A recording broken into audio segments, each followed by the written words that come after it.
പരിശുദ്ധ റൂഹായുമായ സത്യേക ദൈവത്തിന് തിരുനാമത്തിന് മഹത്വം ഉണ്ടായിരുന്നേ. ഇന്ന് നമ്മൾ വായിച്ചു കേട്ട വേദഭാര സ്നേഹയുടെ സുവിശേഷത്തിൽ നമുക്ക് കാണാൻ സാധിക്കും.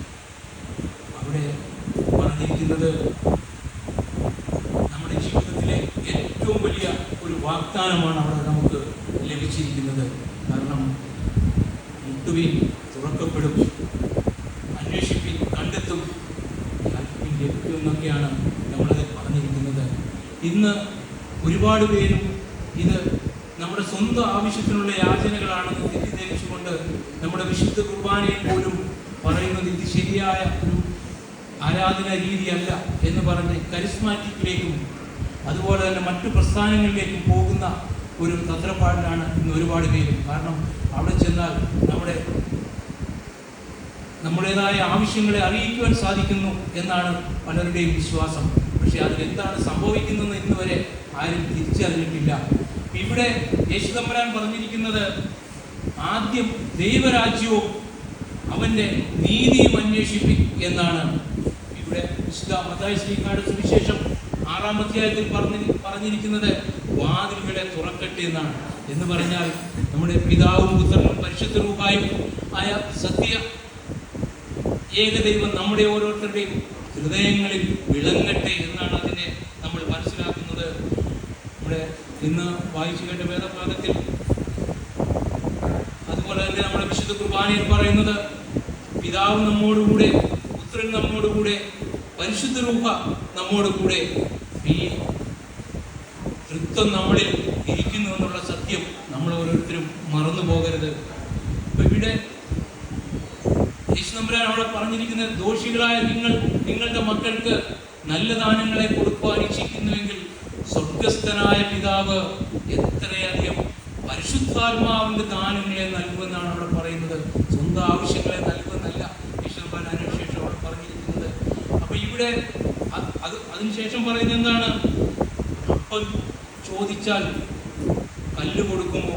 മീൻ ചോദിച്ചാൽ പാമ്പിനെ കൊടുക്കുമോ?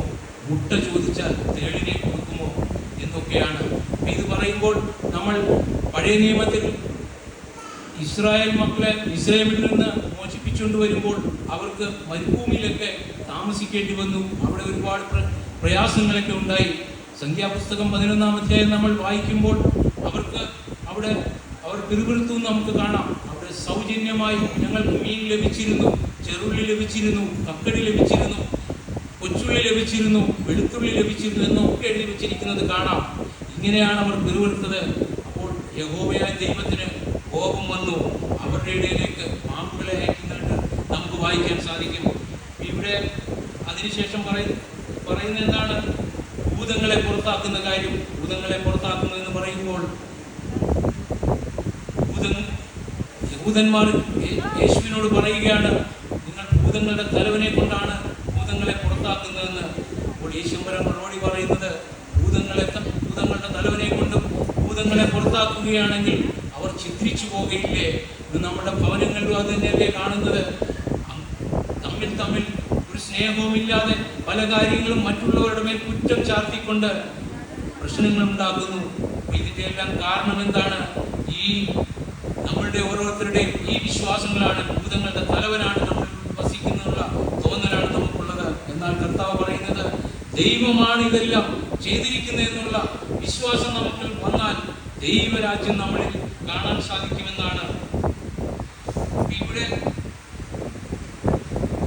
ഇതിന്റെയൊക്കെ കാരണം എന്താണെന്ന് ചോദിച്ചാൽ ദൈവം തമ്പുരാൻ പറയുന്നത് ആ ദൈവത്തിന് സ്നേഹം ഉള്ളത് കൊണ്ടാണ് ഇതൊക്കെ സംഭവിക്കുന്നതെന്നാണ് യേശു തമ്പുരാൻ പറയുന്നത്. അതുകൊണ്ടാണ് വിശുദ്ധ യോഹന്നാൻ ശ്ലീഹ പറയുന്നത് ദൈവം സ്നേഹം തന്നെ എന്ന്.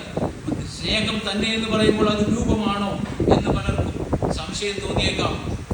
ഇവിടെ നമ്മൾ 2 കൊരിന്ത്യർ 3-ാം അധ്യായത്തിന്റെ 18-ാം വാക്യത്തിൽ നമ്മൾ വായിക്കുമ്പോൾ, എന്നാൽ മൂടുപടം നീങ്ങിയ മുഖത്ത് കർത്താവിന്റെ തേജസ്സിനെ കണ്ണാടി പോലെ പ്രതിബിംബിക്കുന്നവരായി നാം എല്ലാവരും തേജസ്സിന്മേൽ തേജസ് പ്രാപിച്ച് അതേ പ്രതിമയായി രൂപാന്തരപ്പെടുന്നു എന്ന് പറഞ്ഞാൽ ഇവിടെ നമ്മൾ ഓരോരുത്തരും ദൈവ പ്രതിമകളാണ് ആയിട്ടാണ് നമ്മളെ കാണുന്നത്.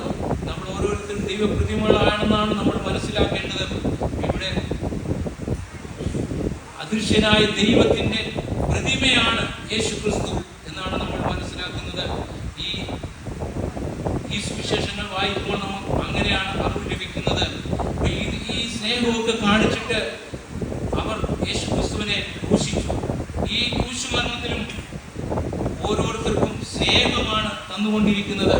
അപ്പോൾ നമ്മൾ ഓരോരുത്തരും ഈ ക്രൂശുമരണത്തിൽ അവനോടുകൂടെ ഉണ്ടായിരുന്നു എന്നാണ് നമ്മൾ മനസ്സിലാക്കുന്നത്. അതാണ് വേദപുസ്തകം നമ്മളെ പഠിപ്പിക്കുന്നത്. പലർക്കും വിശ്വസിക്കാൻ പ്രയാസമായിരിക്കാം.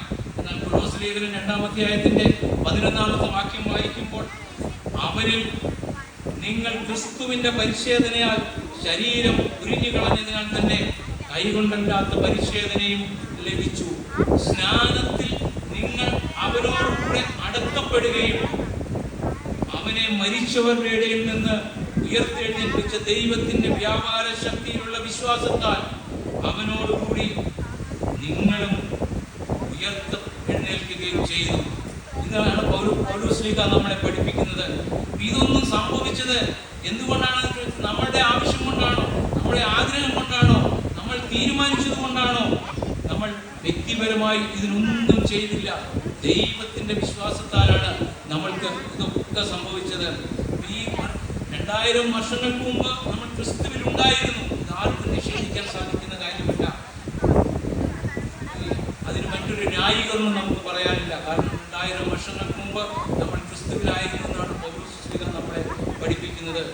മനുഷ്യ ശരീരത്തിലെ പാപങ്ങളെ ക്രിസ്തു നിവാരണം ചെയ്തു.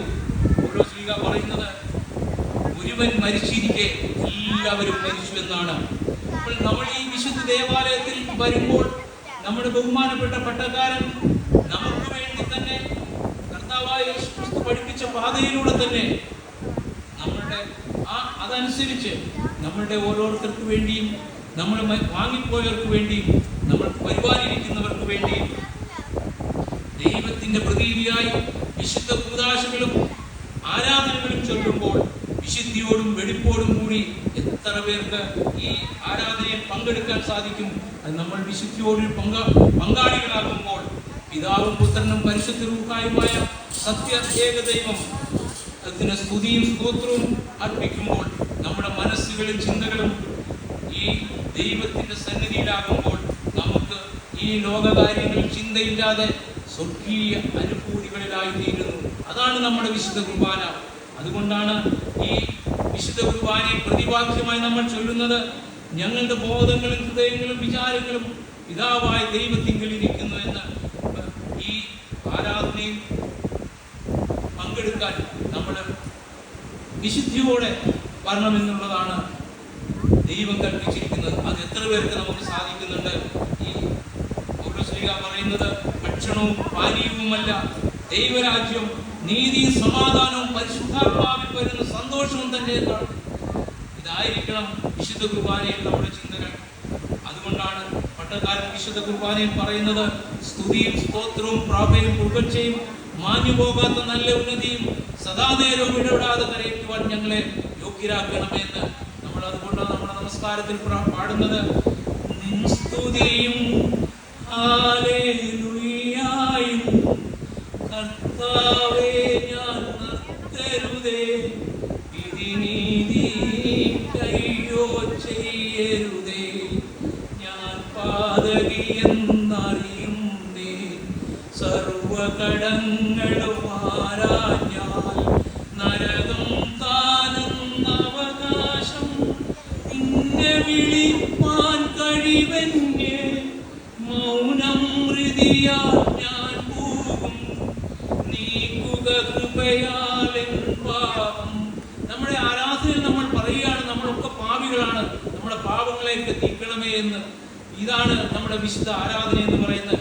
അപ്പോൾ ഇങ്ങനെ നമ്മൾ ചിന്തിക്കുമ്പോൾ നമ്മുടെ ചിന്തകളും ദൈവത്തോടു കൂടി ആയിരിക്കും, നമ്മളും ദൈവത്തിലായി തീരും.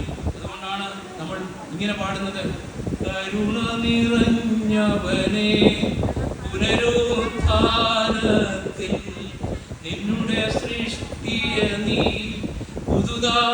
പുതുതാക്കിയിടണമേ. അപ്പൊ ഇതാണ് നമ്മുടെ വിശുദ്ധ കുർബാന.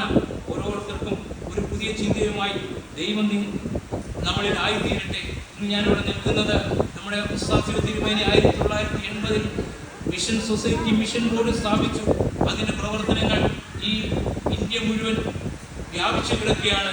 കാരണം കുഷ്ഠരോഗികളെ സഹായിക്കുന്നതും സാധാരണക്കാരെ സഹായിക്കുന്നതും പാവപ്പെട്ടവരെ സഹായിക്കുന്നതും ഒക്കെ കൂടാതെ ഒരു ആംബുലൻസ് സൗകര്യം നമ്മുടെ ഈ സുവിശേഷാലയത്തിലുണ്ട്. തന്നെയുമല്ല, സെന്റ് പോൾസ് സുവിശേഷാലയം എന്ന ഒരു പഠന കേന്ദ്രം 2 വർഷത്തെ ഡിപ്ലോമ കോഴ്സ് അവിടെ നടക്കുന്നുണ്ട്. മാവേലിക്കരയിലാണ്. ആ ഡിപ്ലോമ കോഴ്സിൽ നമ്മുടെ സഭയുടെ എല്ലാ ആരാധനയെ പറ്റിയും അടിസ്ഥാനങ്ങളെ പറ്റിയും ഒക്കെ അവിടെ പഠിപ്പിക്കുന്നുണ്ട്. ഈ ഇടവകയിൽ നിന്ന് എല്ലാ ആളുകളും ഈ ഉദ്യമത്തിൽ, ഈ നമ്മുടെ സഭയുടെ ഉസ്താദ് തിരുമേനിയുടെ ഈ പ്രസ്ഥാനത്തിലും എല്ലാം പ്രവർത്തിക്കണം. ഈ ക്ലാസ്സുകളിലും പങ്കെടുക്കണം. അപ്പോൾ മാത്രമേ നമുക്ക് യഥാർത്ഥത്തിൽ നമ്മൾ എന്താണെന്ന് നമുക്ക് മനസ്സിലാക്കാൻ സാധിക്കൂ. അപ്പോൾ മാത്രമേ നമ്മുടെ വിശുദ്ധ കുർബാന എന്താണെന്ന് മനസ്സിലാക്കാൻ സാധിക്കൂ. നിങ്ങൾ ഓരോരുത്തരും ഇതിൽ പങ്കെടുത്തെങ്കിൽ മാത്രമേ നമ്മൾ ലോകത്തിൻ്റെ വെളിച്ചമായി തീരുവാൻ സാധിക്കൂ. അത് കർത്താവ് യേശുവരാൻ പഠിപ്പിച്ച ആ വെളിച്ചം നമ്മൾ ഉണ്ടാകുവാൻ കർത്താവ് നമ്മളെ സഹായിക്കട്ടെ. ഈ അവസരം തന്ന ബഹുമാനപ്പെട്ട അച്ഛനും മറ്റ് വിശ്വസ്തർക്കും നന്ദി രേഖപ്പെടുത്തുന്നു. എൻ്റെ വീട് കുട്ടമ്പള്ളിയിലാണ്. എൻ്റെ സഹോദരൻ വിവാഹം കഴിച്ചിരിക്കുന്ന താവളത്തിൽ കുടുംബത്തിൽ നിന്നാണ്. ഈ അവസരം തന്ന എല്ലാവർക്കും